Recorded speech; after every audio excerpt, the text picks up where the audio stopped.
Halo semuanya, jumpa lagi di channel EduHome. Video kita kali ini akan membahas tentang SNMPTN. Nah, dalam video ini kita akan melihat nilai yang tidak terlalu tinggi namun bisa meluluskanmu di SNMPTN. Caranya bagaimana? Tentu kamu bisa menyesuaikan nilai yang kamu peroleh di semester 1 sampai semester 5 dengan memilih jurusan yang tepat dan PTN yang tepat juga. Oke, untuk siswanya berasal dari SMA Cahaya Medan. Kemudian beliau lulus di Universitas Brawijaya dengan program studi peternakan. Sebelumnya kita lihat di sini bahwa untuk tahun kemarin, tahun 2020, jurusan IPA, mata pelajaran yang dilihat adalah matematika, bahasa Indonesia, bahasa Inggris, kimia, fisika, dan biologi. Kemudian untuk IPS itu matematika, bahasa Indonesia, bahasa Inggris, sosiologi, ekonomi, dan geografi. Kemudian untuk jurusan bahasa, ada matematika, bahasa Indonesia, bahasa Inggris, sastra Indonesia, antropologi, dan salah satu bahasa asing. SMK, matematika, bahasa Indonesia, bahasa Inggris, kompetensi keahlian, baik itu teori kejuruan dan praktek kejuruan. Kemudian untuk kuotanya, sekolah yang akreditasi A bisa mengirimkan 40% terbaik dari sekolahnya. Kemudian untuk akreditasi B 25% dan akreditasi C itu 5%. Ya, ini adalah ketentuan SNMPTN di tahun 2020 dan kemungkinan tidak terlalu jauh beda nanti pada saat pendaftaran SNMPTN di tahun 2021. Nah, selanjutnya kita akan lihat di sini nilai semester 1 siswa yang lulus SNMPTN tadi. Kita lihat untuk semester 1 kelas 10 nilai terendahnya ada di angka 73 yaitu di fisika. Kemudian nilai tertingginya ada di angka 88 yaitu pendidikan agama dan budi pekerti. Kemudian untuk semester 2 kita lihat di sini dengan KKM antara 70 sampai 73, nilai terendahnya ada di angka 71 yaitu mata pelajaran fisika, dan kemudian nilai tertingginya ada di angka 87 yaitu pendidikan agama dan budi pekerti. Kemudian yang berikut kita lihat di sini untuk semester 3 atau semester ganjil di kelas 11. Kita lihat dengan KKM 72 sampai 75, nilai terendahnya ada di angka 72 yaitu fisika dan bahasa dan sastra Inggris. Kemudian nilai tertingginya ada di angka 86 yaitu mata pelajaran biologi. Ini untuk semester 3 ya. Kemudian kita lihat untuk semester keempat ya, semester keempat itu kita lihat di sini dengan KKM 72 sampai 75, nilai terendahnya ada di angka 79 yaitu matematika dan kimia. 73 ya. 73 itu bahasa Inggris. Kemudian diikuti oleh matematika dan kimia. Kemudian nilai berikutnya yang paling tinggi itu ada di angka 88 yaitu prakarya dan kewirausahaan. Kemudian diikuti oleh biologi, fisika, kemudian pendidikan Pancasila dan kewarganegaraan di angka 85. Nah, yang berikut kita lihat di sini untuk semester terakhir, semester ganjil yang dinilai, ya, semester ganjil di kelas 12, kita lihat dengan KKM 75 sampai 78, nilai terendahnya ada di angka 79, yaitu matematika dan matematika umum, ya, matematika umum dan matematika peminatan. Kemudian di nilai tertinggi ada di angka 95, yaitu pendidikan Pancasila dan kewarganegaraan.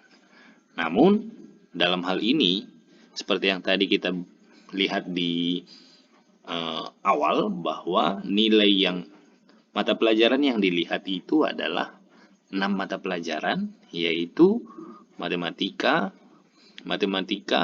bahasa Inggris, kemudian bahasa Indonesia, biologi, fisika, dan kimia. Jadi kalaupun misalkan pendidikan Pancasila dan kewarganegaraan itu ada di angka 95, itu tidak terlalu berpengaruh atau bahkan mungkin tidak berpengaruh pada kelulusan di SNMPTN.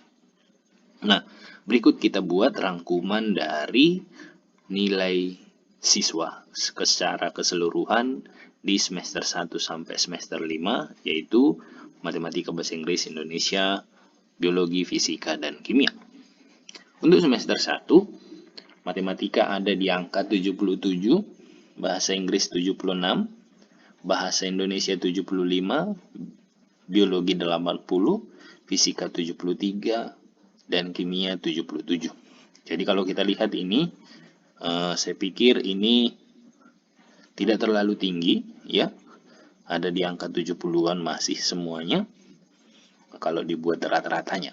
Kemudian di semester 2, kita lihat lagi di semester 2, matematika mengalami kenaikan sedikit ke angka 78, bahasa Inggris naik 1 angka ke 77, bahasa Indonesia juga mengalami kenaikan ke 77, biologi naik ke 85, fisika turun ke 71, dan kimia naik ke 78. Semester 3, matematika naik 79, bahasa Inggris naik ke 78, bahasa Indonesia naik ke 82, biologi naik ke 86, fisika naik ke 72, kimia naik ke 79.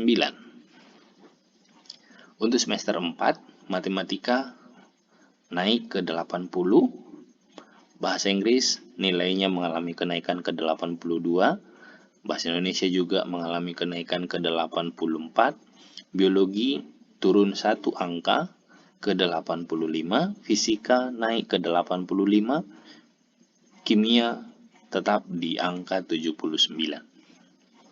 Untuk semester 5, matematika turun 1 angka ke 79, bahasa Inggris naik menjadi 83, bahasa Indonesia ke 87, biologi ke 88, fisika ke 85, dan kimia ke 81.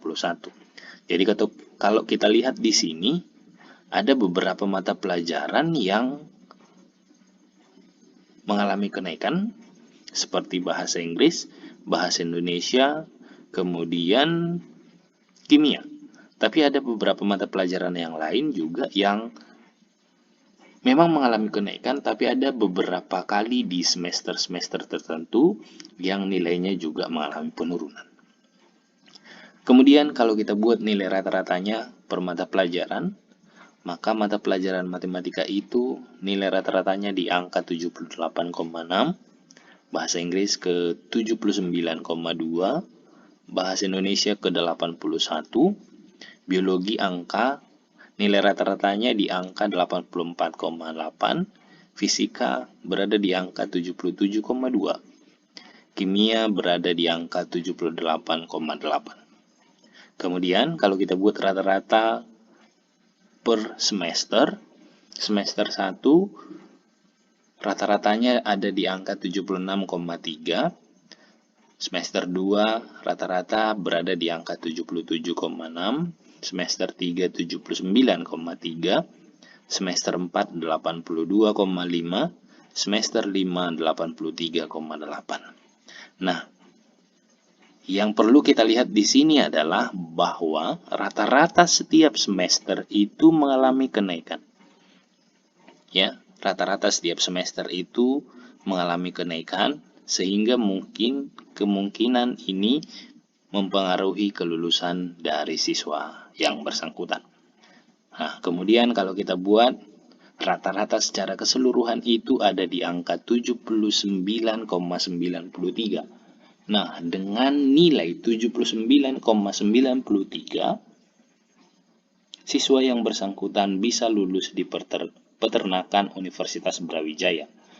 Kita tahu bahwa Universitas Brawijaya itu merupakan salah satu universitas yang favorit ya di negeri ini.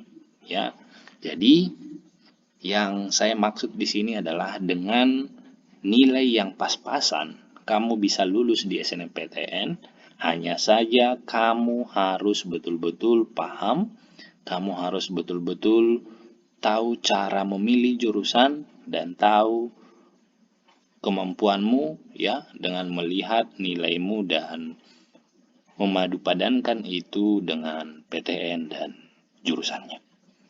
Oke, saya pikir sampai di sini dulu video kita. Mudah-mudahan video ini bisa membantu.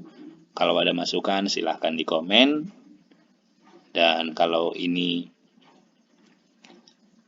perlu silahkan di-share dan disampaikan ke teman-temannya. Sampai di sini, terima kasih. Salam.